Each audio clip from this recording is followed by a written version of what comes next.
Hakuna mtume mwenye kitabu cha kuandika jina lako. Hakuna mwalimu wala kiongozi wa dini awezaye kuandika jina lako kwenye kitabu cha uzima milele. Ninamtangaza Kamanda Manyota, yeye anayo peni, yeye anayo peni, yeye anayo biki ya kuandikia jina lako kwenye kitabu cha uzima milele, na akiliandika, yeye akiandika, hakuna mtume anaweza kufuta, hakuna nabii anaweza kufuta, hakuna malaika anaweza kufuta.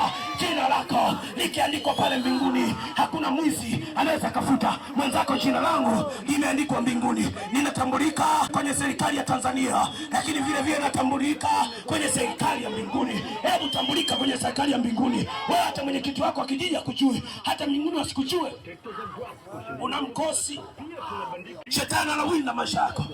Mpate Kamanda Manyota, yeye ana nguvu, atakaa pako, atabadilisha jina yako. Jina lako litaingia mbinguni, litaandikwa mbinguni. Walikuitaga changu doa, watakuita changu Yesu, watakuita changu uzima, watakuita changu furaha.